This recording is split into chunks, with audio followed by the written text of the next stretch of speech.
Oh, we have a new Karen. Island trying to kill us. Nobody knows we're here. Well, I know now. Oh, Hurley. Silly Brandon with his spoilers. We had to cover so bad for that one, idiot. We were I like, didn't what the even fuck? know how. It's not possible. Yeah, I know. It wasn't easy, but we found food. No. And the hatch. No, flight 815, they found the plane. There were no survivors. What? That's probably my reaction to this episode.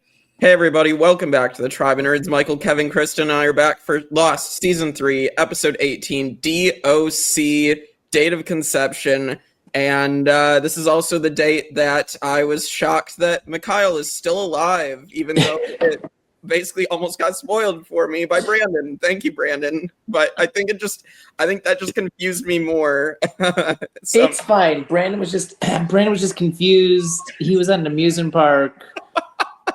He didn't know what he was talking about. He lost We covered really well. It's fine. I have so many questions, as I'm sure we'll get into. So, we'll be ready to get into this. Yeah. Yes. So, a couple of fun facts before we get started. Our numbers were shown and said when when Sun goes to Jin's dad, the buoys on the boat have a bunch of numbers on them. 4 and 16 were shown. And then Charlie also mentions that it is an 8-hour trip back to camp. So that's where our numbers fell into play in this episode. Really fun fact, Daniel Day Kim, aka Jin, he let us all know that part of this footage was actually damaged on a flight and they had to refilm it. So that is a fun fact. My specific fun fact for this is all the ultrasound things are so wrong. Listen. There's a lot about the female reproductive system that I do not know, but something I do know is that you cannot tell the date of conception from an ultrasound.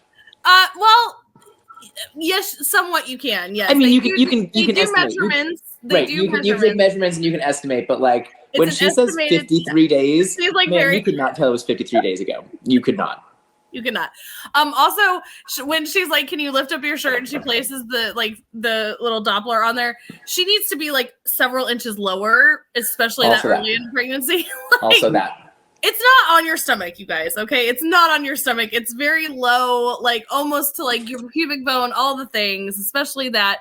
I also love that she throws out like, "Will we be able to see the baby?" And she's like, "Maybe." Listen, yes, you can. Yes, you can. It is very much like no matter where you are, which she does claim that she's about 8 weeks pregnant. They do not try and do ultrasounds before 8 weeks pregnant because it is like a lot of moms will panic because they won't hear a heartbeat because sometimes it is too early. So she was correct on that. But it is very clearly a little itty bitty baby in there at 8 weeks. So the fact that she's like, I guess maybe you'll see it, I don't know, is hilarious. Right, like that's like either it's at least 8 weeks or it's older, so you should see something. Yeah. You should know this, Juliet.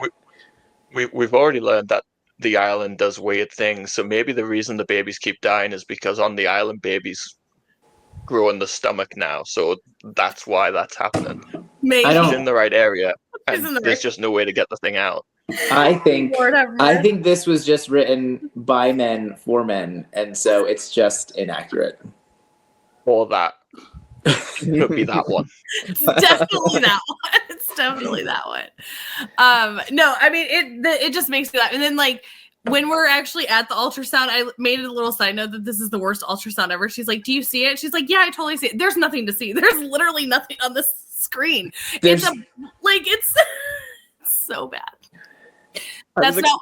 Promise you all, that's not what an ultrasound looks like. I was expecting something weird to pop up on the screen, honestly, the entire time, but I think I'm just thinking of different genres of movies. It's just as a mom. Between me and Kristen, like I was just being taken in by the beautiful emotional scene, and Kristen's "This is wrong."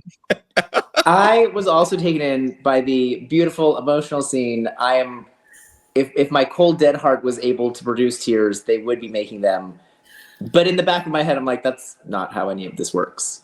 Listen, as a mom and the only person on this podcast that has had an ultrasound done, I can too sit there and I teared up and I had the emotion of that, but also I'm like, this is all kinds of wrong.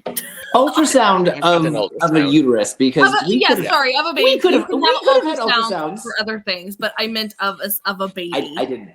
I just wanted to give you a hard time. God. Listen.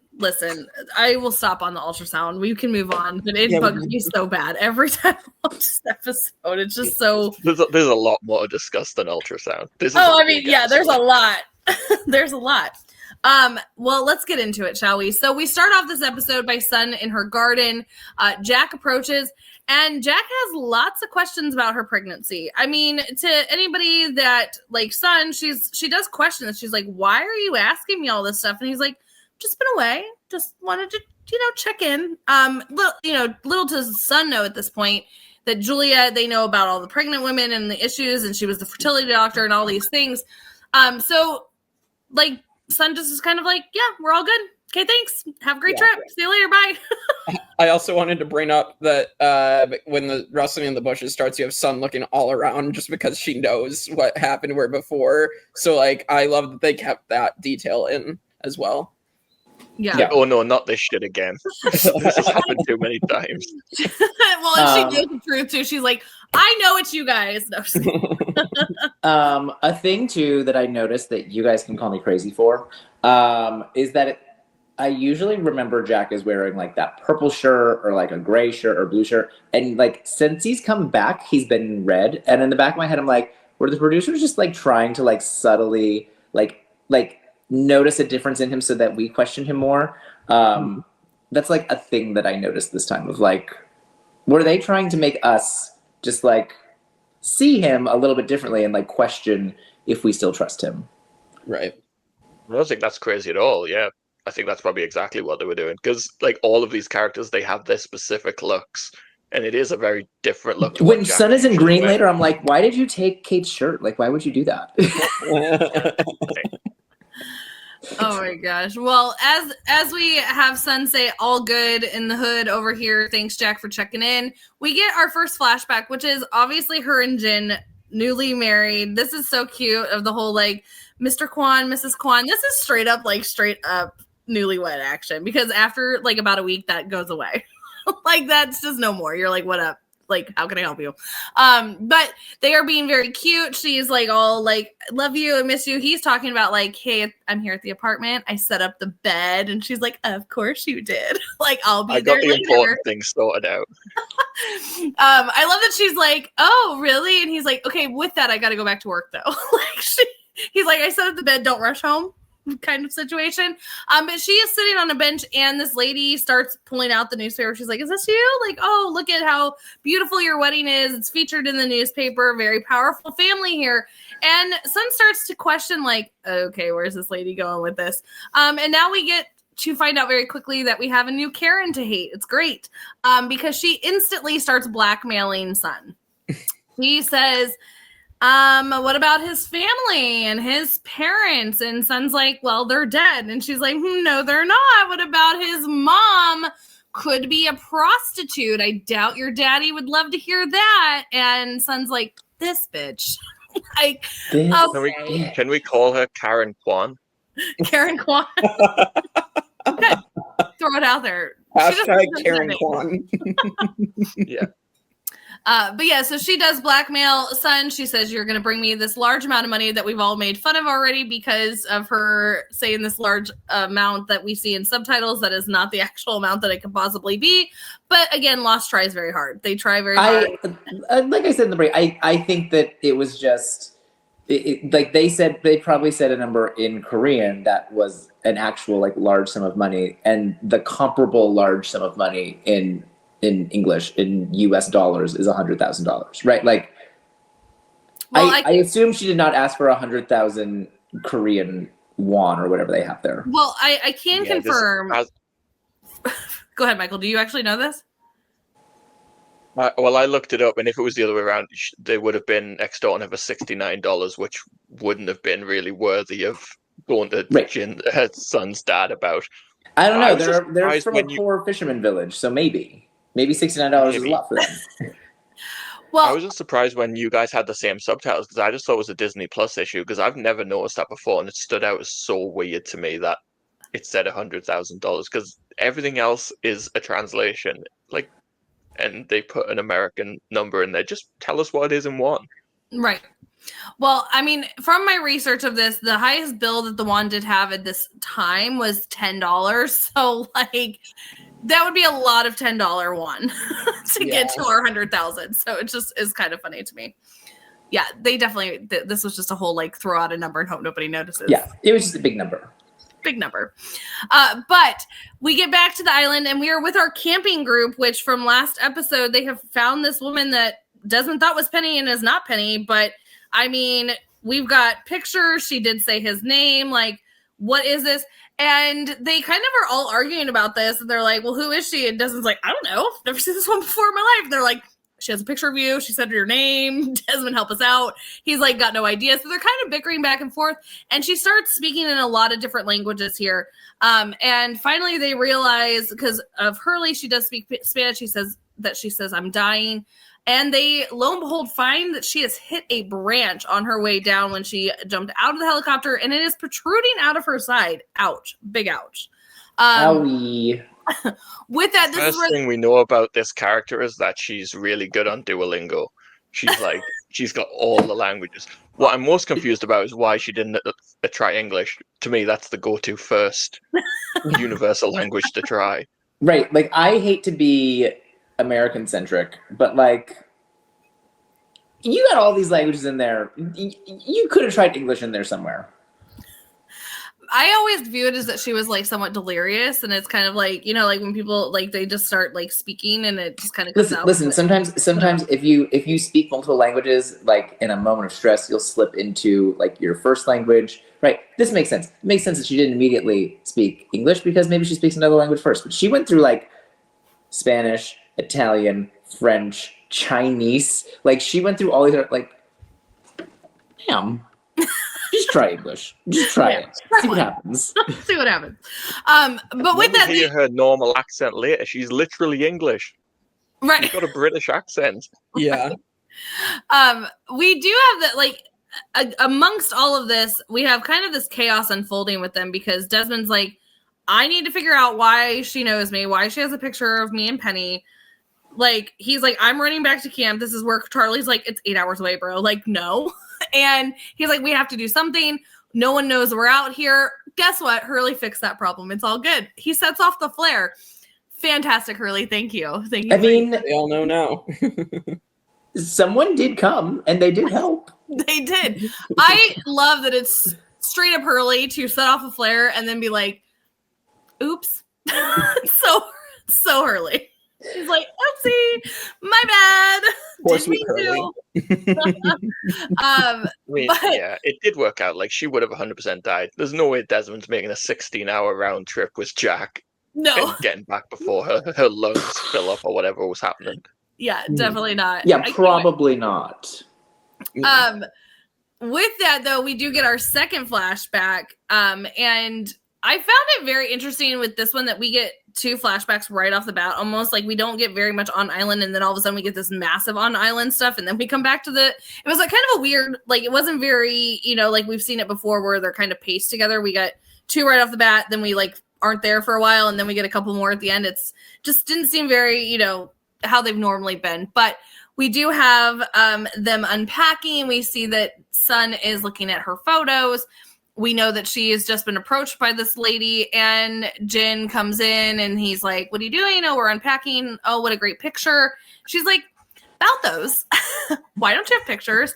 And he starts coming off. He's like, oh, we couldn't afford a camera. They burned in a fire. I was in the army. All these like excuses of why he has 0 photos. And she's like, okay, I'm calling you out on your bullshit right now, but we're not going to fight about it because then I'm going to have to explain to you why I'm calling you out on your bullshit out of nowhere because I was approached by a crazy lady. Correct. but that is literally it out of this little flashback here. But I do find it interesting from this perspective is like they have been like they just got married. Like these are things like I guess like I would expect these things to be brought up ahead of time, like before you get married. Like obviously they had talked about he had said his family had, you know, they were dead and whatnot. But like wouldn't you be like, hey, we're gonna have our picture in the paper? Do you have like a picture of you as a kid? Or you know what I mean? Like just seems like this is a random weird storyline to be thrown in here. But Yeah. Like, hey, I've got this picture of me and my mom at the red light district. Do you want that? I do think it's funny that he realizes and like we are already seeing, as much as they are in love, as much as they're like the cute little couple, they're already starting their relationship on like some lies, and they're like this foundation is not built very strong. Like the affair that happens and the fights that happen later make a little sense. We can see those seeds being planted early on, like yeah. Like, because she also is like, she realizes he's lying and she's like, oh, no. I must be mistaken. You're right. Silly me. Silly me. What? I did want to ask when in the timeline this episode or this flashback takes place, because I'm assuming it's before Jin goes and visits his dad, because he's saying like his dad didn't know how Jin was doing yet because he hadn't visited him, and then this is when Jin gets hired by Sun's dad to do the murdering, because this is how he's like, oh, now he can come work for me. So is that Sun unintentionally kind of pushes Jin into this awful life that he's gonna hate? Yeah, that $100,000. Oopsie.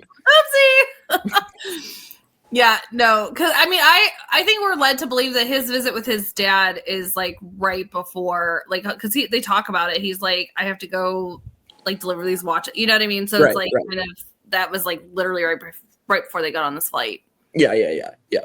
That makes sense. But yeah, so trouble in paradise early on. But we go back to the beach where Kate and Sun are hanging out. Like, let's catch up. And she starts asking about Jack, because that little conversation is still resonating with her and it's just not sitting quite right. And she's like, I think Jack might be working with them. I think Jack wants my baby and we have a problem. And Kate's like, no. Kate's like, so like, actually, it's fine. Jack is great. But like, Kate, have you noticed that Jack's been wearing like this red shirt all of a sudden? Like, have you seen that before? That's not very Jack. Where's his purple shirt? I don't understand. But she is very concerned. She thinks that Jack is, you know, he's now working with the others. They want her baby, and Kate's like, no, it's Juliet. That's why. She was their fertility doctor, and there was kind of some issues. And Sun's like, okay, I'm done with you, Kate. I'm going straight to the source. Let me go talk to Juliet about this. And Kate's like, wait, don't tell her I told you. You know, it's like one of those things. I feel so bad for Kate. It's like that thing where, like, she's just being a good friend, but like, oh shit, it's all kicking off. Why did I say something? Right. But no, Sun. Also, I love when Sun approaches her. She approaches her in such like, I'm on a mission, that Juliet's like, hi. How's it going? Like, what's about to happen here? But we have, I mean, Sun is obviously, she is on this mind train of that they're after her baby, because we've already had this issue with Claire and things. And so she's like, I need to know what happens to pregnant women on this island. And Juliet's like, not the time to tell you this, ? And she's like, listen, bitch, I need the answers. What happens to pregnant? She's like, well, they all die. You're not gonna like this. She didn't even like sugarcoat that. She's like, they die. It's all good. They all die. They all die. Yeah. To be fair to Juliet, like, she was not taking no for an answer. Like, she wanted the information. She kept shouting in her face, okay, they die. There you go. And then Kate gives her this look like, screw you, Juliet. Why'd you tell her that? I do love also that, like, because obviously Sun comes up and Juliet has zero, like, information about it. And she's like, oh, you're pregnant. Are you sure? Like, I don't want to have to tell you this stuff unless you're absolutely sure. And like her pushing that, and her, but like I said, like completely ripping off the Band-Aid. She's like, well, they die. And I do love that Kate like gives her this look like, she didn't even know who I was 5 minutes ago. You brought this upon yourself, Kate. Now you can go deal with this. Like, oopsie. But no, with that, we head back to our camping crew, as I call them. And they're still arguing about this new girl, what they're going to do. Desmond is still on this mind track that he is going to become the Flash, as they were just arguing about, and get back with Jack very quickly. But he is not, because all of a sudden, all the things are happening. They're hearing somebody approach. They're getting out like machetes and they're ready for battle of whoever is going to show up here. And guess who shows up? The shock of them all, Mikhail is back, and Jake going, wait, what? Yes, he is not dead. He somehow survived all the things that have happened to him. Thank you, Locke. And he is still very much alive, and he is like, hi, forget I was here. Bye. He like immediately turns around. He's like, I wasn't here. Just, you didn't see me. It's great. But Jin is not having this. Jin is not about this life. He is like, no, not happening. Chases him down. I made a joke because it is quite funny when you actually watch it. That Mikhail is actually like running and Jin's just kind of like jogging along. And then all of a sudden he like speeds up at the end so that they can have their massive like, collision, if you will. But we do get to see Jin pull off some very impressive moves and give him a nice roundhouse kick to knock him somewhat out. That roundhouse kick, it is straight out of the Chuck Norris playbook. It was amazing. It is amazing. I will say it as well, like, I do think that's deliberate, though, because you see that Mikhail is not in a good way.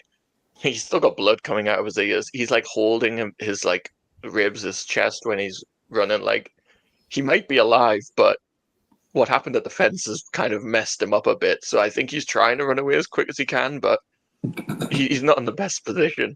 And he still does a pretty good job. Mikhail versus Jin is such a fun matchup. Like, they're both two, like, accomplished fighters.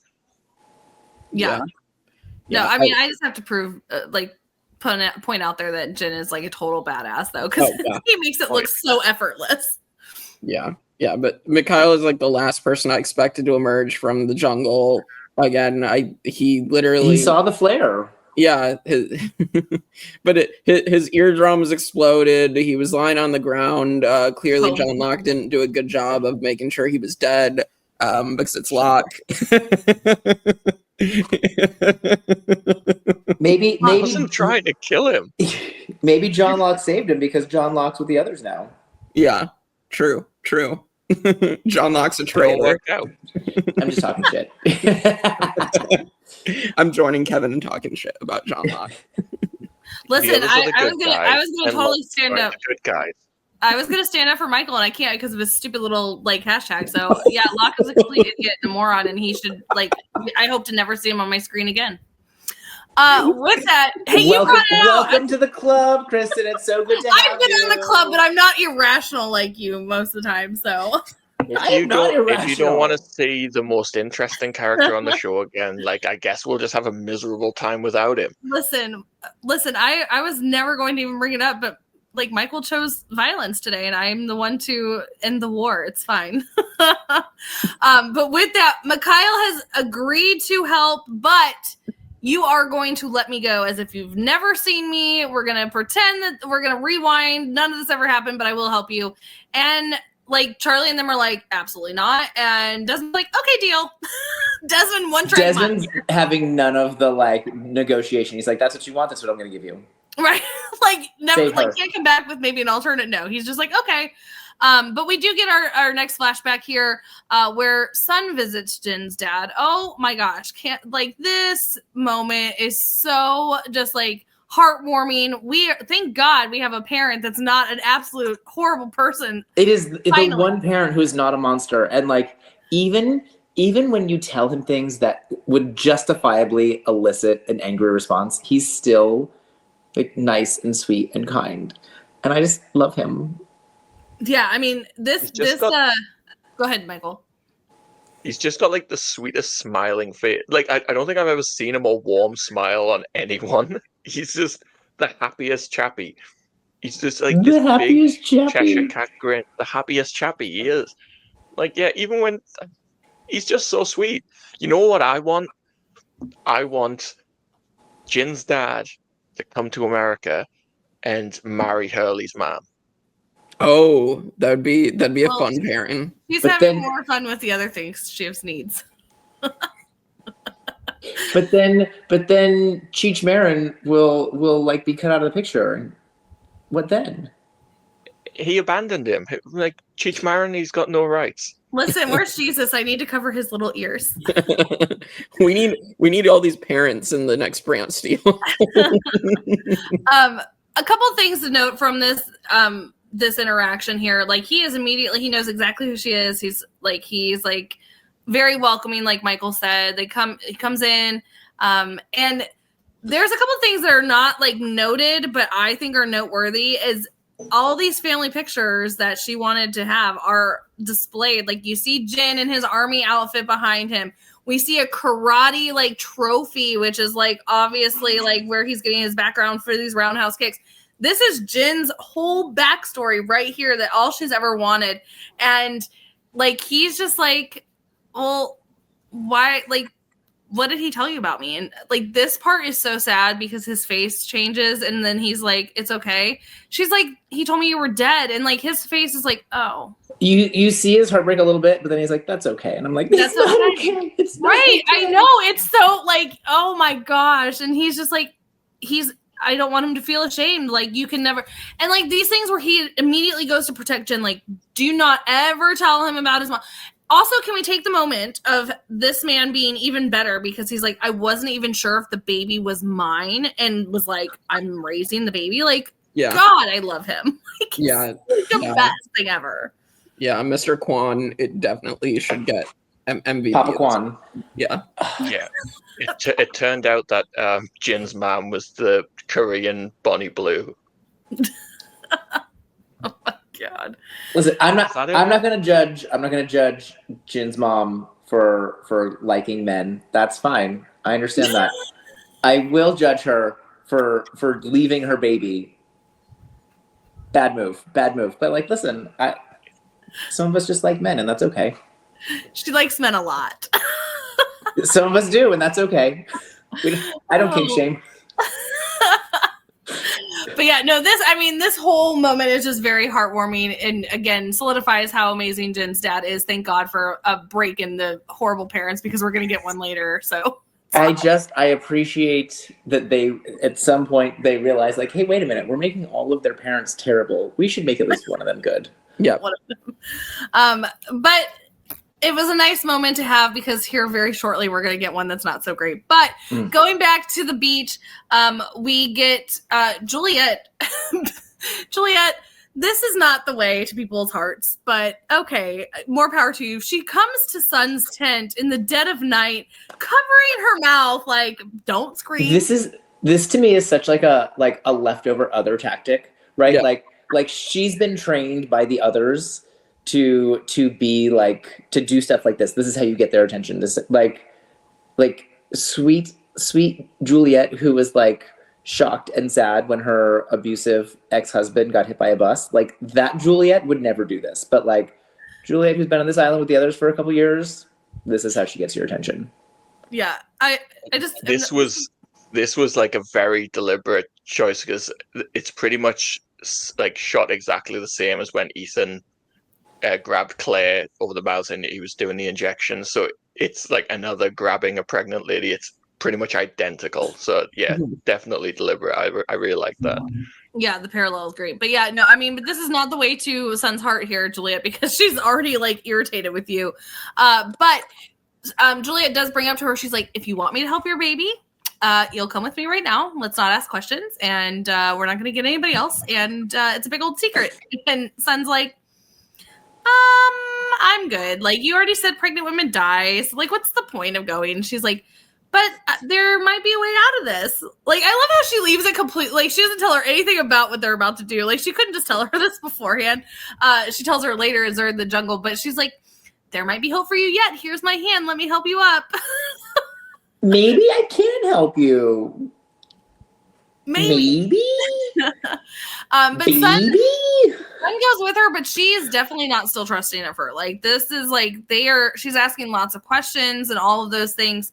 But they're going to have kind of this moment here, which we're going to talk about, which I think is, again, another heartfelt thing that is then quickly, like, not so heartfelt anymore. But before we get there, we have to go back to a flashback to our, not so favorite parent, which is Sun's dad. Yay for him. Let me rip the Band-Aid off. Sun goes to her dad for help because this horrible bitch of a woman has like now blackmailed her. And Sun goes to her dad and is like, hey, I need a lot of money and I need it now. And you're not going to ask questions. And he's like, that's not the world we live in. And she's like, trying to help somebody I love. And he's like, oh, your stupid new husband that I didn't really like to begin with. But sure, here's the money. Guess what? I'm going to take advantage of this situation because that's what dads do. That is not what dads do. This is, right. Again, come on. I hate this man so But much. she turns around and blackmails him now. Like, it's such a fun moment. Like, Yeah, I do love that she's like all about it. She's like, I'm going to keep pretending I don't know what you do. yeah, But yeah. we're going to do this. But like, again, he, instead of just being like, oh, it's for your husband. You love him so much. I don't need to know all the details. Here you go, sweetheart. Love you. No, he's like, nope. I'm going to make him work and do the horrible thing that you know about that we're not going to talk about. He's such a dick. Yeah. She unknowingly condemns Jin to working for her dad, sadly. Yeah. Michael, did you want to talk about our favorite dad? Well, weirdly, he's not even the worst parent in the episode. So somehow, for once in a Sun and Jin episode, Mr. Pike might not be the worst. He's character. only the second worst parent in the episode. Second worst. I mean, it's a higher bar than he's been reaching. Right? No, up this to is point. improvement. This is growth on his part. It's growth on Yeah. Mr. Pike growth arc. Who would have thunk it? Yeah, I do really like that. It's kind of the turn of the tables and Sun having the confidence to, go up and stand her ground with them because I can't imagine she's done that very often. But now I think after meeting Jin's dad, she really sees him and what a pure father he is, and it's such a shame that Jin's kind of in his own way. There's no reason to be ashamed of this guy, and at this point, Sun's just willing to do what she can to respect his wishes, and if that means extorting her dad, then I guess that's what she's gonna do. Right. I mean, he deserves it. Oh yeah. Take all his money. Take all his money, son. All of it. But to quickly get off of him, because nobody wants to spend more time on that man than we need to, we get back to our camping crew, and Mikhail is like, okay, so I'm going to need one person to help me. The rest of you, go away. You're in my light and in my way and all the things. And Desmond's like, sure, I'll help. And he's like, okay, so we're going to make a chest tube out of, come on. We're doing chest tubes in the freaking jungle. I'm all for it, but whatever. With that, he said he did field medicine. This is field medicine. It's something. But with that, I mean, we have him talking to Desmond about what he's about to do. Her lungs are filling. All of a sudden, her lungs actually fill and she can't breathe. He's like, gotta go now.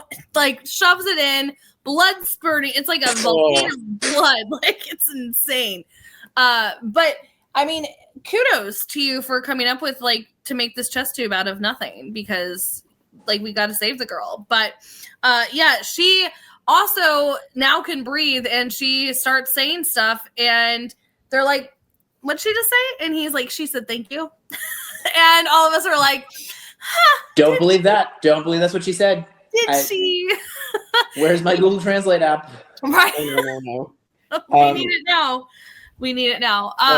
Is this where we get the information that Mikhail says I died already today or this week? And I was like, okay, that's an interesting piece of information to be like, oh yeah, I was actually dead and now I'm back alive. I mean, it was shocking to even see him back alive. So I feel like, I don't know, somehow people are coming out. I don't know how to explain it right now. There's I mean, we know that they're worshiping this god, so maybe this god all of a sudden decided Mikhail was worthy of, I don't know, giving a second chance at life. I don't know.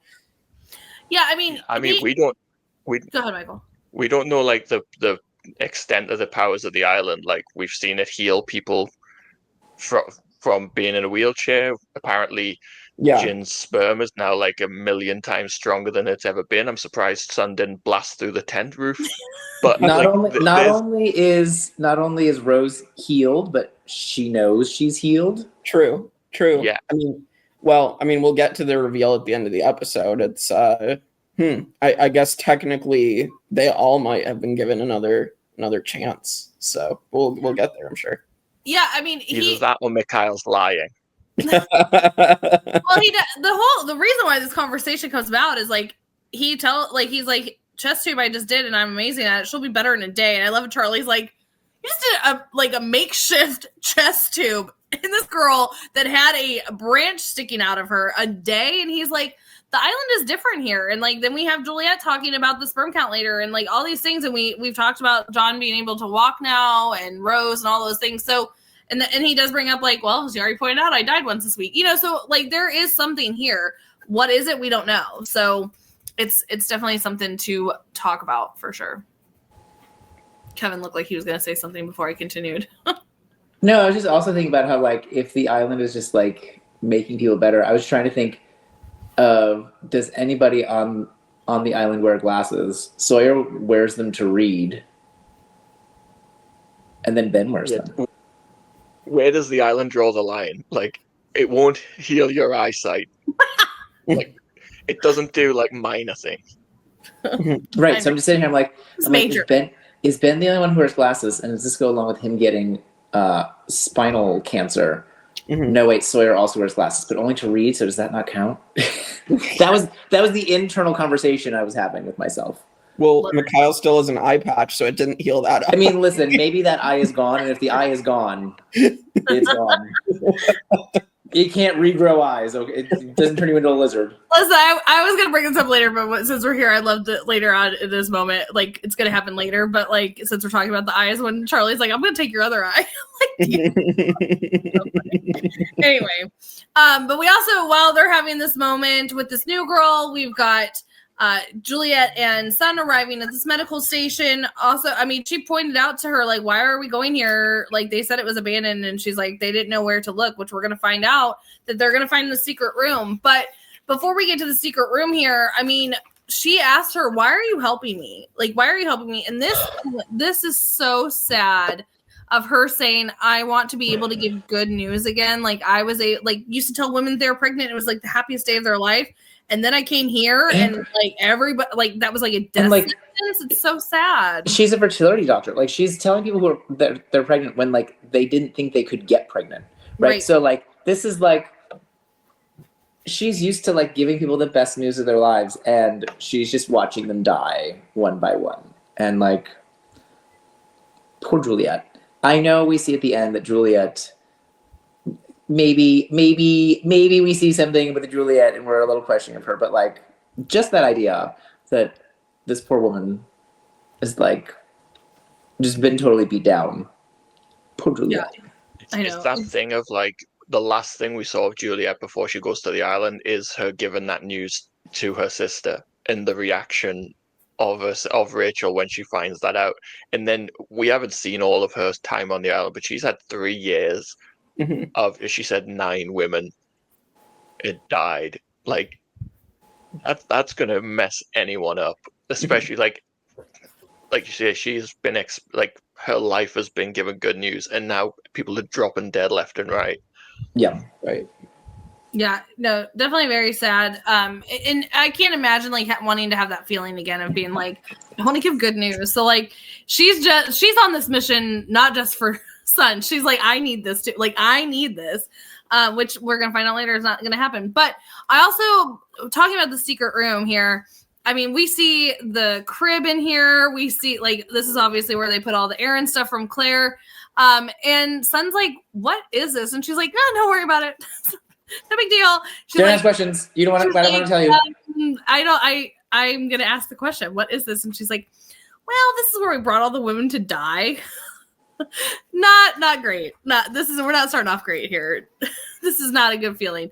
But we also go back to our camping crew here, and we have them saying, Mikhail, bye. Thanks for help. Bye. See you later. And Charlie is so not about this. He's like, this is stupid. We can't keep letting these people go. And Desmond's like, we gave our word. And he's like, well, take it back because this is bad. And they're like, sorry, like that's like Desmond again. I love Desmond, but he is so on this one track mind here, like tunnel vision, that this is like, we already know we've had issues with the others. I mean, we've even had moments like they do bring this up that Desmond says, well, I think you guys have killed more of them. And Charlie's like, they started it. Yeah. He calls them out. He calls them out, and I'm like, well, yeah, because I mean, what we've had, Ethan obviously gets killed by Charlie. You have Son killing Danny's wife. You have Goodwin getting killed by Ana Lucia. Like, so what? There's 3 of them. Now, Goodwin did kill somebody. He did kill Nathan or whatever his name was. I forget what his name is, but he did kill somebody. Yeah. He's like, I believe you remember Nathan's name. That's crazy. He's our version of Scott Steve. But yeah, but no, I mean, Desmond's so wrong here. Like at this point, it's that thing. It's like the Batman argument of like, how many people has the Joker killed because Batman's too much of a pussy to do something about him permanently? Like, just everything bad that he does at this point is because Batman didn't have the guts to put him down. Like, we can't trust this guy. Like, whatever he goes on to do, like, they had the chance to take him out right here, right now. Right, and as we see in this same scene, we can't trust him because he tries to run away with the phone. Yeah, I was just about to bring it up because then even again, like I love that Jin is like, hey, you guys didn't happen to notice this. He's like takes off and he's like, Jin, just let him go. No, Jin's on a mission because yes, he does steal this phone that they had here. And even again, Charlie and them are like, bro, rethink this, Desmond. And he's like, have a great day. Thanks for the help. Desmond, stop. This is so bad. So bad. There's also a really funny moment earlier when Hurley tells Mikhail about everything that this chick has. He's like, yeah, she's got a sat phone, she's got this. And like Charlie gives Hurley a look of like, what the fuck are you doing? Like, don't give this guy information. Well, and then he's like, is it working? And then does it work? And Hurley's like, you. I would never tell you that. Like, we love Hurley. We love him. There's also this moment here that I think is also very heartbreaking here, especially coming off of the Catch-22 that we did, is we have them, getting ready to find out all these things.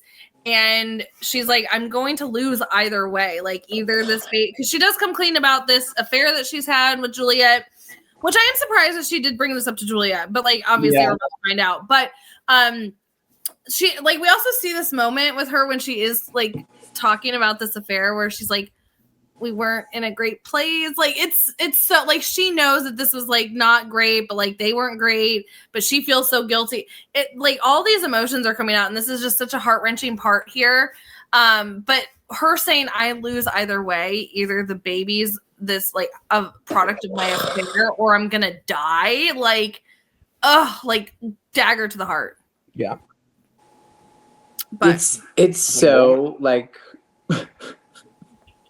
like what was it? Glass Ballerina. Glass Ballerina was like not the best Sun and Jin episode, but like most Sun and Jin episodes are just like, I just love them. And this is like Sun saying she loses either way is like she just loves him so much, and I love the two of them so much. Yeah.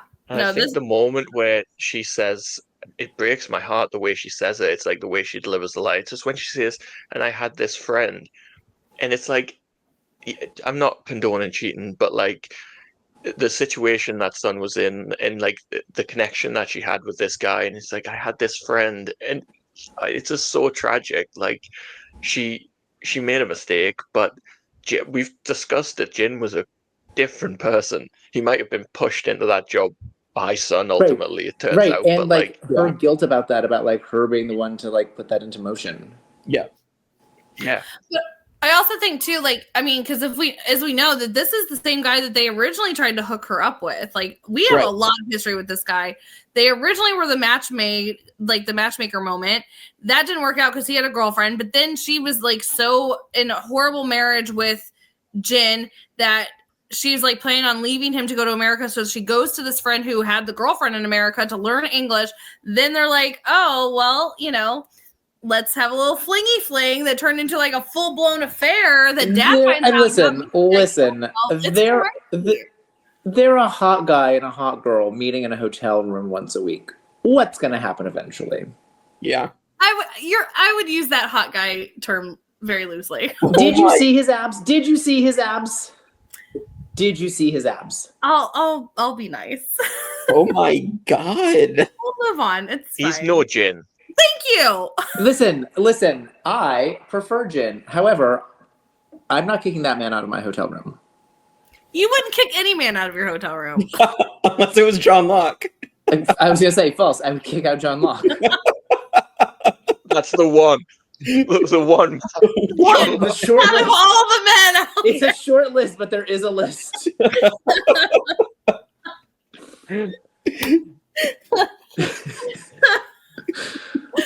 Oh my god. Anyway, moving on. We're going back to our flashback here as we just heard Sun say she loses either way. This is a moment where we do see that this is starting to wear on her. She's just like standing in the room, just like thinking like, oh my gosh, I can't believe all this is happening. And Jin shows up and he's like, hey, heard you came by the office today. How come you didn't say hi? And she's like, shit, who blabbed that I was there? Like, can't I do anything in secret? Right. But she's like, Probably Mr. Pike. Probably Mr. Pike. probably. But also, I love that she's like, I didn't want to bother you. And he's like, you're never a bother. Oh my gosh. He like pops out from the wall too, and he's like, "You're never bothered to see you." And I'm like, "Stop! You're too cute." So cute. But we get this moment where he's like, did you get the mail? And she's like, oops, forgot. Keys in my bag. And he's like, okay, I'll go get the mail. And she's like, oh, snap. Oopsie, don't do that, actually. Let's not go in my bag. And he's like, too late. Why do you have all this money? And she's like, it's from Dad. And he's like, what is up? And she's like, I thought we could get some furniture and go on a nice honeymoon. And he's like, again, like before Jin gets into the whole bad Jin moment of it, he's like, I will provide for you. Oh my gosh. Like, this is like, he's like, it's going to take some time, but I will provide. It's like so beautiful. Like, he wants so badly to do this. But like, this is what I mean. Like the foundation of their marriage, there's so many lies in it that like it's no wonder that they ended up having problems, because like and it comes from a good place. She's lying to him to protect him, right? Like, she doesn't want him to feel bad that she's being blackmailed, but like she's like, oh well, this money is for furniture and a honeymoon, and like, no it's not, son. But like, they both can't help but like try to protect the other one, and they end up lying to each other because of it, and they end up like growing apart a little bit, but the crash brings them back together. They're back And then together. she gets pregnant on the island and she's gonna die. It's also so sad to see like the pre-version of Jin to what he is now, where it's like the fragile male ego of like, I will provide, and like it's all just, he's so insecure in who he is, and like he feels like he needs to do these things and he doesn't. It's like, again, Jin's life could have been so much easier if he was just accepting of his family. Like, he could have had a good relationship with someone who deserves a good relationship, and like, he doesn't need to do all this stuff. He's worthy enough in himself. He doesn't need to be that guy. But he feels like he needs the reason that she wants to be with him is because he is this nice, sweet, caring guy. It's like, you just have to be that guy. You don't have to like have this front. Yeah. It's okay. It's okay. Well, let's get into the emotion of it all, because we're about to like go in here to this final part of this episode. We do have Jin telling her to give the money back. She's like, okay.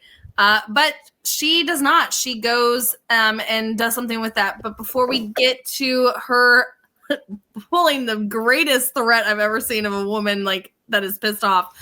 We do get this moment of the ultrasound, which I made enough fun of, so I won't do it again. But we do get the moment that the heartbeat comes on. Okay, guys, like as a mom, I'm gonna get a little emotional here.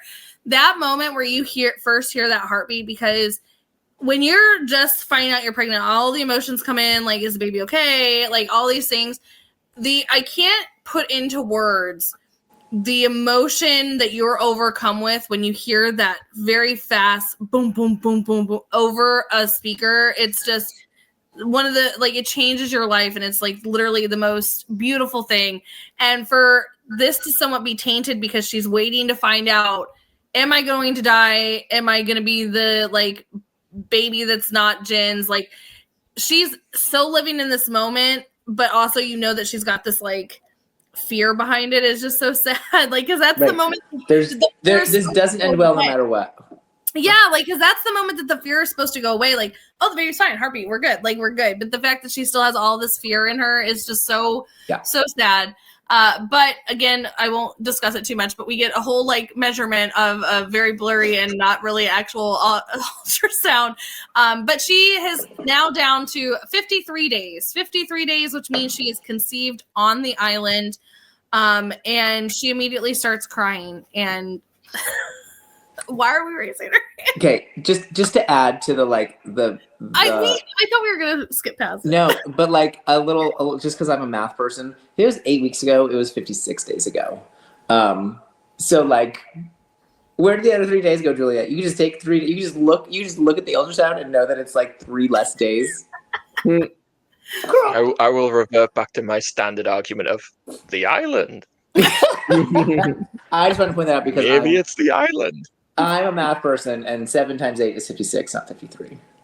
True. That is true. I was Can trying we to just go talk back. about like the reaction of Sun? Like, she just found out she essentially has a death sentence, and her reaction is she's so happy that it's Jin's. That's all she cares about. It's Jin's baby. It's heartbreaking, but it's also heartwarming. It's such a sweet moment. And in this moment, right? Like, she has no reason to like we think to care about Juliet, but she says to Juliet, "You gave me good news." Like that she like gives Juliet the thing that Juliet said that she wanted. Like,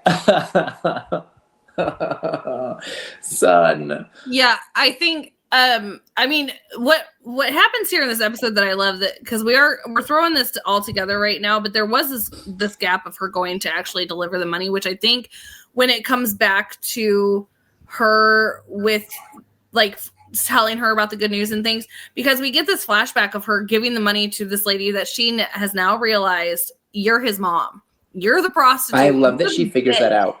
Like, I love that she figures it out. I loved it too, but like I think what makes the whole rationale of her being like the baby's Jin's, like with that moment where she has with Juliet, is because we see the lengths that she's going to go to protect the person that she loves, which is Jin. And so she did not want to have to like go tell him like, had an affair, baby's not yours. Like, she did not want that moment. And so also, again, we can't leave this flashback without like pointing out the greatest threat of all time, when she's like, he thinks you're dead, don't make me like have it become a reality, is chef's kiss. Thank you, son, forever. Listen, I know Jin's dad is like, that's my girl. He's a very like strong candidate for favorite character. But Sun is everything. She is like emotional. She is a badass. She's intelligent. Like, yeah, it's gonna be a tough choice. No, for sure. But yeah, going back to what you guys were talking about, like the fact that in this moment of her crying, like, because Juliet is obviously like, I'm so sorry, we can figure out something. And she's like, no, you gave me good news. This is what I want. Like, the baby's Jin's. And then Juliet kind of like getting that relief a little bit too, like, oh, okay, like, thank you. But then we also get the moment, and she's like, how long do I have? And she's like, about that. They made it into like halfway into their second trimester. They never made it to their third trimester. And Sun's like, so I have about 2 months. Again, math, not so great here for our people in pregnancy and all the things. But I mean, we're talking like, the first trimester is like up to 12 weeks. the second trimester is up to about 24 to 26 weeks, and then moving forward, even 28. A lot of people will say that 28. So with that, she has probably a little closer to like 3-ish months, maybe 4. But again, Lost. It's fine. We'll throw it at there. 2. We got to make it dramatic. But she does bring up that she has probably roughly 2 months to live, which is, this is like, oh my God, we just put a timestamp on Sun. I don't like it. I don't like it. It's scary. It only just hit me, like, for the first time. It's kind of crazy that we have now 2 characters in this season that have a ticking clock behind them. We now have Charlie and Sun that essentially have death coming for them. I've never really thought about it like that, but that's crazy. Yeah, it's very sad. But with that, they come out, they have their like moment, and Juliet says, I'm gonna go check and make sure we covered our tracks. We don't want them to know that we were over here. And we're like, oh, Juliet, you're so sweet, you're so great. Like, look at this great moment. Well, about that. I think all of us watching knew that, like, that's the cover story. You're going back in to do something nefarious. Yeah, I knew as soon as she said that she's going in there to make a call to Ben or whatever to update him. Like, I figured that's what was going to happen. See, I was the complete opposite. When I'm watching this for the first time, I was like, oh, okay, that is smart. Like, you don't want them to know that they're like getting, because like we know that Kate and them went out there and they didn't even know to find this room. So if they leave this room open, like they're going to know that they were there, and like what else did they find? So I was like, even up until the moment where she like opens the locker and I'm like, oh no, tape recorder. Like all the way up to that, because I was like, oh yeah, good thing you came back down here. You guys left the freaking door open. Like I was totally in like the Juliet of like she is just checking. But yeah, lo and behold, she opens up a locker and there's a tape recorder, and she says, hey Ben, it's the morning, 6 a.m. Found out that Sun is pregnant, and she conceived on island with her husband, who was infertile. I also love that she's like just giving everything, like all the details. And then she says, I'm checking everybody else, and I should have Austin's soon. Which leads us to go, okay, is she already pregnant? Are they testing to see if she's pregnant? What, like, have they even done anything? Because I haven't seen them chit chat. What is happening here? But she turns off the tape recorder, and we know that there's still a little bit of good in Juliet, just not so great, because she does say, I hate you, Ben. And like, I hate you. Yeah. Like, we know that Wonderful. Like, but we know that she hates what she's doing. Doesn't mean she should be stopping. Like, I mean, I would choose other things, Juliet, like whatever, but we know that obviously this was a whole plan because of her and Ben talking beforehand with the here you go, like pretend, like make it, like own up to the lie. And we knew that all this was going to be happening because of that, but it was like we had like a sliver of hope, and then we still like are trying to cling to the sliver, but it's slowly fading, Juliet. It's slowly fading. Slowly fading. Slowly fading. No, I assume that wanting to test Kate is like, I'm gonna find out about Kate, is a reference to, we know Kate slept with Sawyer, so like we had a little time with Sawyer, and and sperm is like amazing, right? And like they're super shooters now, so as far as we know, he was normal beforehand, so now 5 times that amount. Right, she's gonna have quintuplets. It's true. Yeah, no, it's for sure. Like, it's definitely one of those things where you start to question, because like we like now this is a whole nother thing, because we barely got we got a little bit with Juliet's like backstory where we all really want to like punch Ben in the face, even more so than we've ever wanted to with that backstory. But we're getting like, now we're like, oh, now it's starting to affect our people. Like, wait a minute, this isn't just like flashback people that we didn't even see their face on. We've got a problem. So yeah, I definitely. It's the sliver of hope that we want to cling to, but it's not looking good. Also, going back to our camping crew, we're going to end this on a massive cliffhanger. And I'll never forget this, so I can't wait to talk to Jake about this, his feelings on this. But we still hear them bickering back and forth about, you should be killing the others, we shouldn't be talking to them, like whatever. Like, this is stupid. Desmond calling them out, like maybe you guys were wrong, who knows? Like, all these things. And then we have sweet Hurley God love Hurley. He's over here. He's pretending like he's calling mom. Like, he's having a good old time. And he's just watching this new girl. you're not doing a very good job because she like wakes up and you're like pretending to have a phone call with mom. But that she wakes up and he's like, oh, hey, you're okay. Like, I guess he was right about that one day thing. Like, great. And they start to have a conversation and he's like, are you here to rescue us? Like, and she's like, what are you talking about? Who are you? And he's like, oh, I'm Hurley. Well, Hugo Reyes, but I'm Hurley and we were on flight 815. And she's like, no. No, you're not. Flight 815, the one from Sydney? And he's like, yeah, like totally fine. We're good. And she's like, it's impossible because they found your plane on the bottom of the ocean and you all are dead. Like, it's not like, no. And he's like, wait, what? I love that they end with that line because he's had his like, oopsies, all the things. And he's like, what? So Jake, coming straight to you because I remember watching this for the first time with this cliffhanger. Was this one where we had like a longer, not just a week break? Because I feel like we had to wait forever for this to come back. You guys talk, and I'll look that up. I'll look up the Look that up original because I feel like we waited way longer than a week to get this answer. Jake, what were your thoughts on this? This is insane to reveal this, that they've been dead this whole time.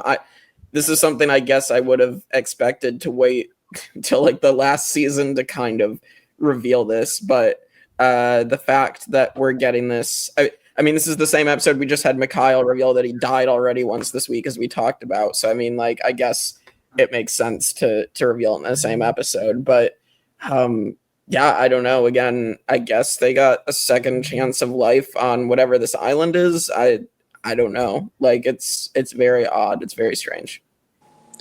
No, it was a regular 1 week break, just so you know. It was the longest week of our entire life. Because this is April 25th, and the finale was May 23rd for May Sweeps.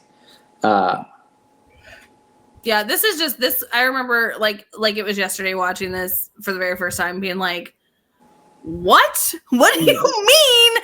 I'm looking at Hurley right here. Like, what do you mean?" So I remember just jaw on the ground. Like, I think this is one where like they ended the episode and I just sat there like staring at the TV, like I need to watch that again. Mm-hmm. I remember being so nervous about this.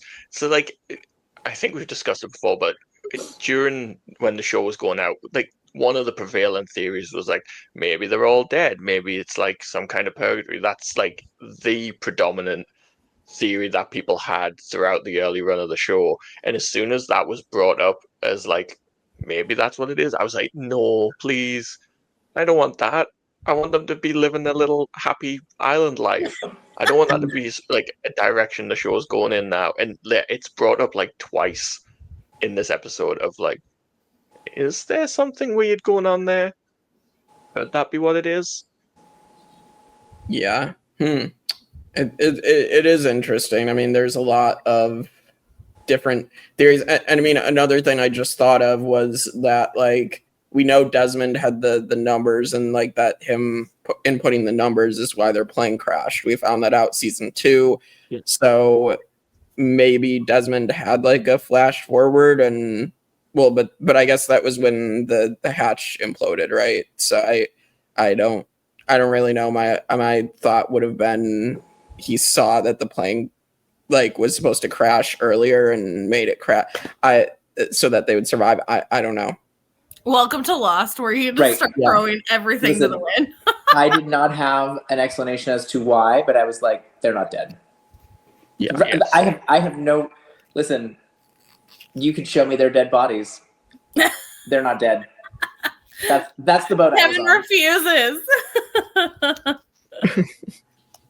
Yeah, no. Then that also brings up like another thing of like, she said they found the plane. So if they are alive, then what the hell did they find? And then there's also the other thing of like, can we trust this girl?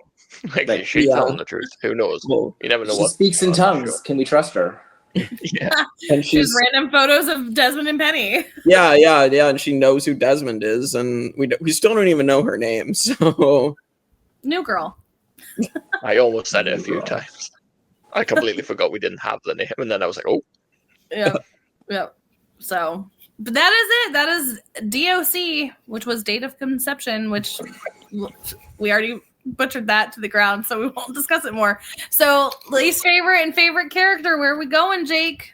Mr. Kwan for favorite character. I think that might be across the board. I just think he's the sweetest father ever. So, yeah, I will say him, and then let's go Karen Kwan for least favorite. Jin's parents as the favorite and least favorite. The complete opposites. What about you I guys? was gonna do the same, but I think Karen Kwan, terrible, absolutely awful. She's definitely the least. I think I was one round, like when Kevin was talking about it. I think I have to give it a son. I think Jin's dad is just so sweet, but he's sweet in one scene where his son is like amazing in this episode, and like the depths of emotion in her, and I think specifically it is that badass line that tips it over the edge for me, where like that is like cold-blooded. She might not like her dad, but she's inherited some of her dad's savageness. Yeah, for sure.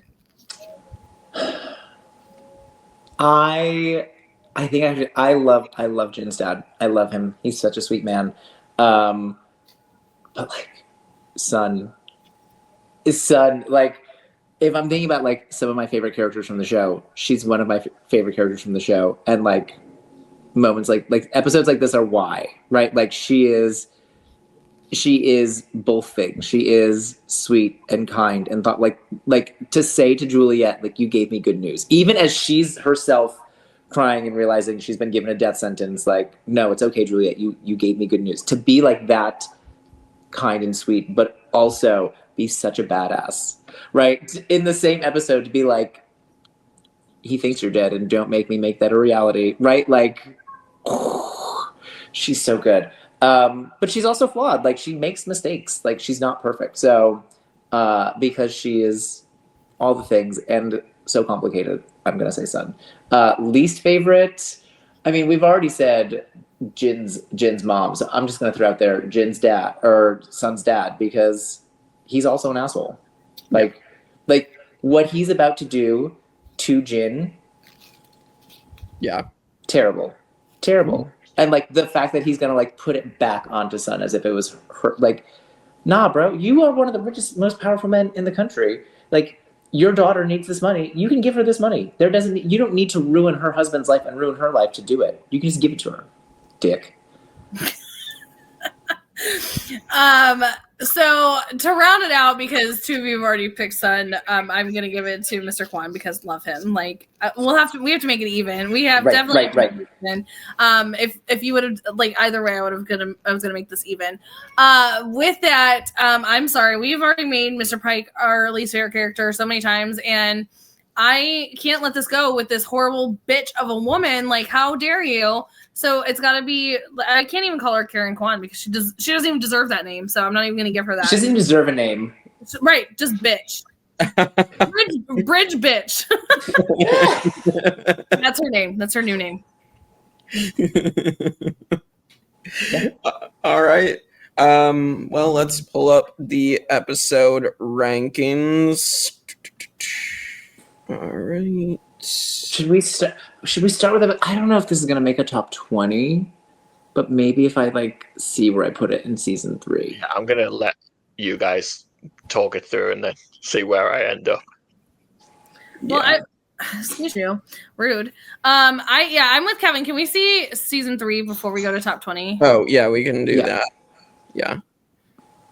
All right. So that is season 3 as we have it right now. Trisha Tanaka is the lowest season 3 episode of the top 20. Yeah. That's just for context. Yeah. Right. Yeah. And that's at number 5. So then yeah, I don't think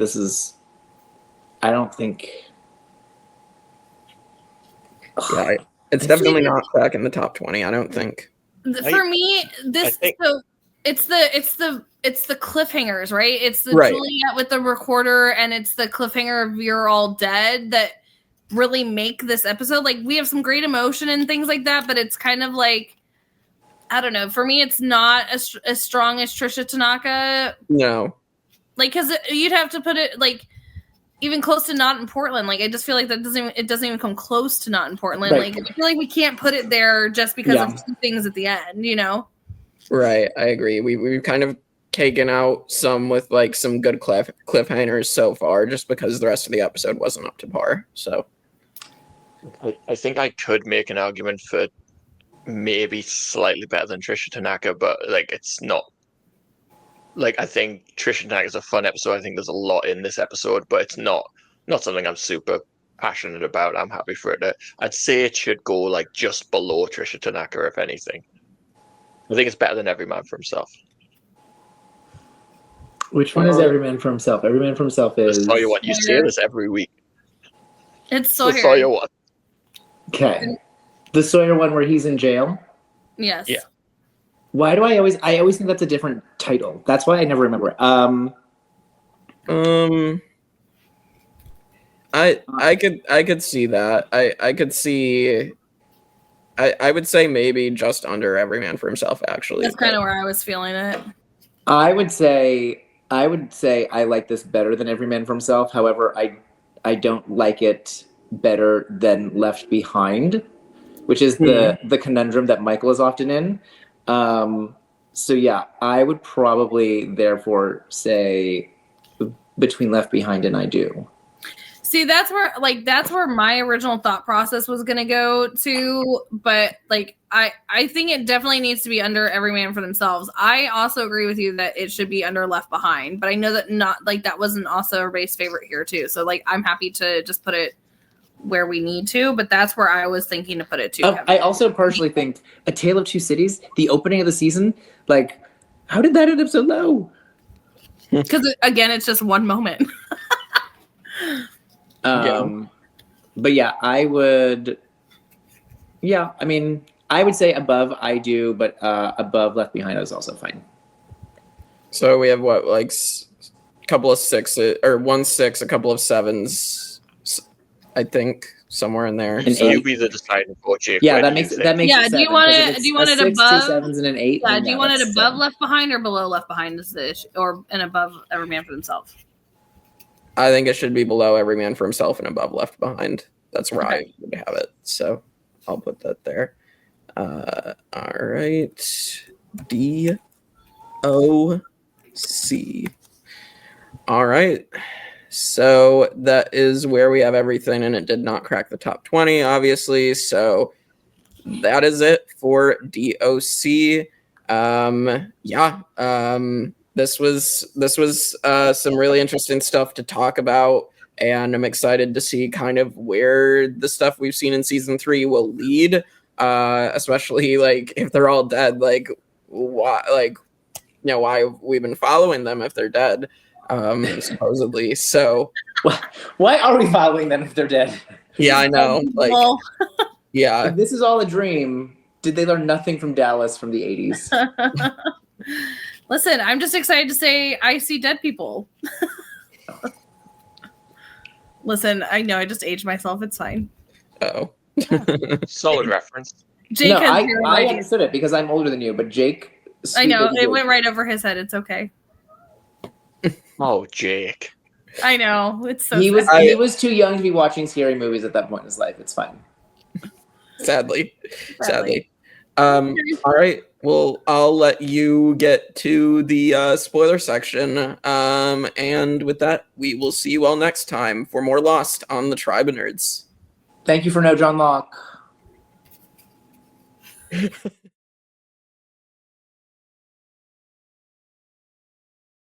Hello, everyone. We are here for the Tribe of Nerds After Jake, the spoiler section of Lost. If you have not seen this in its entirety, get out. Please move along. Go away. We spoil everything.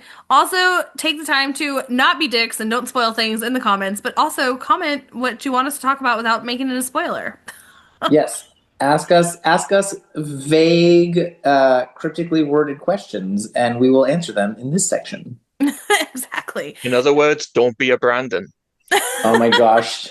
Don't be a Brandon. Or also It's someone fine, at it's Kristen after fine. today. It's fine. Brandon was at an amusement park. He was on a roller coaster.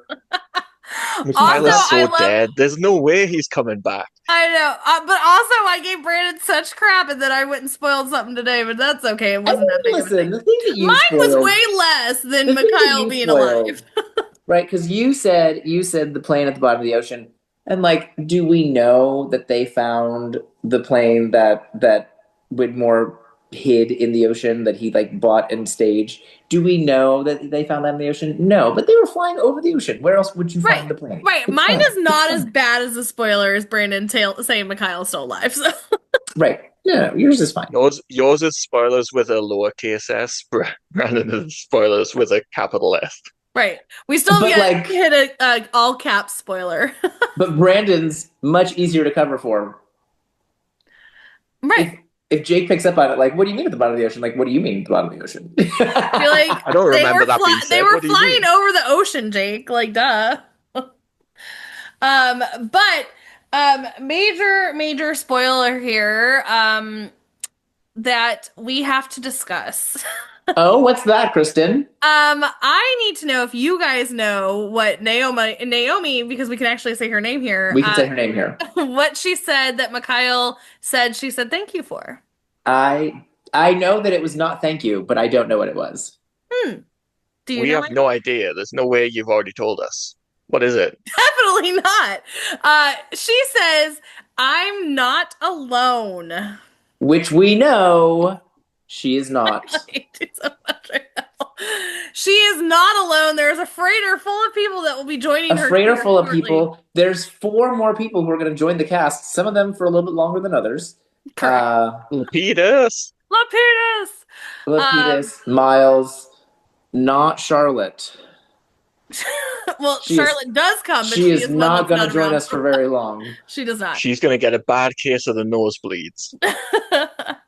But yes, no, we have a full. But I wanted so badly because like I was like, oh, I'm gonna put this in my like fun fact section. I was like, I can't put this in my fun fact section. That would be an all caps spoiler for Jake if I said that she said she was not alone. Right. Now, listen, if Jake You know wants what? to go back and look that up, I'm sure people back in 2008 or whatever year we're at now, I'm sure they went and they like looked up what he said. I was not one of them. And I don't think Jake is one of them. I wouldn't recommend him Googling though, because now the show is over. Correct. Right. Right. It's not correct. confirmed. Do you know what I thought that maybe was said? Do you know what would have been better if they thought it through? And it would have been so cool, especially to say to Mikhail. She should have said, "Where is Ben?" Because That would've we been know that they are here for Benjamin For Linus, Ben, yeah. and that would have freaked Mikhail out so bad. Right. That would have been really fun. Yeah, because the I also love that we're gonna get this moment when like, isn't it Faraday who's like, rescuing you guys is not like our top priority. Like he says it's so inconspicuous. It's just so bad. I mean, I guess we could do it, but that's not really That's not why we're here. Like, if He we just get says it time, so badly. I guess. I I guess. guess if there's room, we'll take you back. It makes me laugh. How many of you are there? 40 odd? Oh, we've just got one Well- helicopter. I'll take maybe 6. Maybe 6. Also, there's another point here that I want to bring up that was like, we have this moment with Sun where she's standing at the bottom of those stairs, and we're gonna get that in the end with her going very pregnant because, like, spoiler alert, she didn't die. Well, Yeah. at least not in that In moment. this spoiler, she is gonna be one of the 6 that does get She is off, one of the Oceanic Six, and but therefore like she's gonna that survive.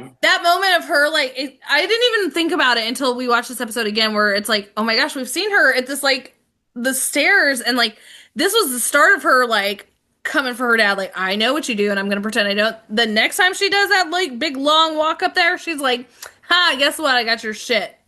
It's mine. Yes. I what? own the company. Right, it's mine. You work for me. Love her. Yeah. No, I love it. I love it. Other main thing that we should spoil that I don't want to. Charlie brought up quite a few times that we should be killing these others and taking care of Mikhail. And for good reason. Anybody Why Probably should should have Charlie killed Why Mikhail. should Charlie kill Mikhail? Why should we? Do we want to tell the spoiler section Because why? Because if Charlie doesn't kill Mikhail, Mikhail sure as hell is going to kill Charlie very soon. That is true. Mikhail's gonna kill both of them. Very true. Very Yeah. soon. Also, I have to point out that we are in that episode. We are going to get Lana Parrilla, which is like amazing. Love her. But her and Charlotte work together later on, as well as some other Lost characters. Whole bunch of Lost together. people. And Once Upon a Time, it's great. There's so many Lost characters over there.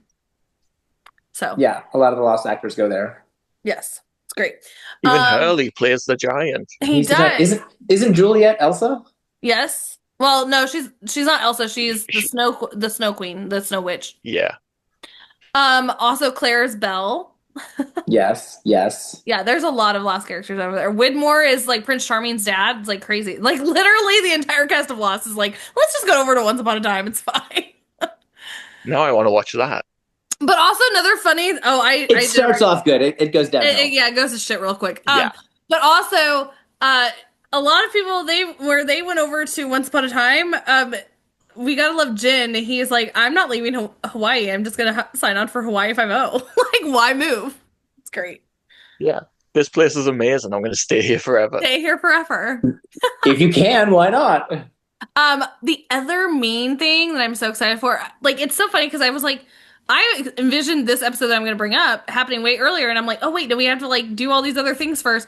Is the next episode we're going to get a part of it, and then we'll see it in the episode after that, where in the brig, Locke finds out that Juliet is working for Ben with this recorder because he walks in on Ben doing the whole like listening to it and whatnot. And so he delivers it to Sawyer as well as somebody else that Sawyer's going to really have a good time with. And so then they bring it to everybody because Juliet's already told Jack about this. And this is like the start of the full-on war, which is, it's crazy. War for the island. Yeah, we brought this up a couple times already because it's like something to spoil pretty much because it's leading up to it. But like, I was like ready for this moment like happening earlier. And I was like, oh wait, no, we have to have like her actually do it and then Locke get it to Sawyer. Like there were so many more steps here. But yeah, I love that part when they walk out into the jungle and he's like shows them all the blowing up of the trees, which like the others didn't hear that. Like that was a pretty big explosion. But then he's all like, we're gonna blow them all to hell. Like you're like, oh, we're about to get into some shit. It's a good episode. Yeah. Jack's reached a turning point. He's gone over the edge. The red has gone. This is The red just mist about has the, descended. this is just about the end of like the beach camp though, because they basically blow up that camp where the others come, and then that's like they go back there in season 6, but like this is the end of like chilling on the beach in our little huts that we made with our amazing kitchen. right. It's like the best like beach kitchen I've ever seen in my life. It's better than my kitchen. The group is going to be fractured. Then the camp's not going to exist. Yeah, And then they're gonna get attacked by flaming arrows and like flaming arrows. We only ever see the main characters again. Yeah. Also, like one other thing in this episode is like it really strikes me when I watch it now that scene where Sun gets the ultrasound. It's so burned in my mind because that is the scene that we're going to get in the final episode of the series that wakes Sun up.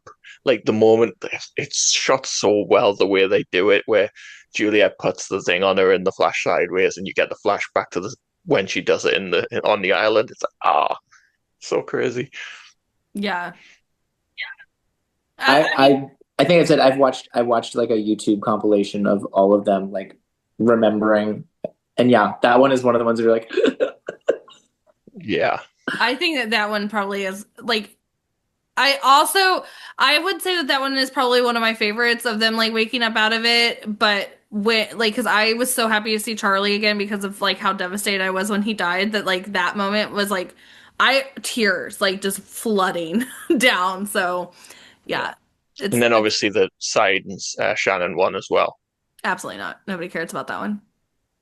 That's a fun surprise. It's not as emotional. But I mean, I would be really pissed off if I was Nadia, just like waiting for my man to show up and he's off with fucking dumbass. Like, I'd be so pissed. I have my reasons why it makes sense. We'll get there. We'll get there. We'll get there. I'm probably with you on this, Michael. Poor Nadia. She's just like waiting at the pearly gates, like, where's Saeed at? She's with Saeed's brother, apparently. Apparently, yeah. Anyway, anything else that we need to spoil from today's episode? Other than next week's episode is so good. I mean, is I'm that so gonna? excited. That is definitely breaking top 20, but is it gonna be like number one? Because I feel like it's very, very close to No. being number one. It's very good, but no. Okay. Number one? Number one. I said very close to number one. I feel like there could be arguments. Yeah. I mean, what? Not in Portland's like number 3, isn't it? Are you talking about this No. season? Or are you talking about? not of the top 20. I'm talking about season 3. Sorry. Oh. Yeah. I was like, it's good, but like, come on. No, I didn't. Sorry, I didn't mean of the top 20. Sorry, I meant of season 3. I'm like, not Portland is yeah. like 3. Yeah, probably. Yeah. Anyway, all right. Well, with that, like, comment, subscribe, all the things. Don't put spoilers, and we'll see you guys next time. Okay, bye.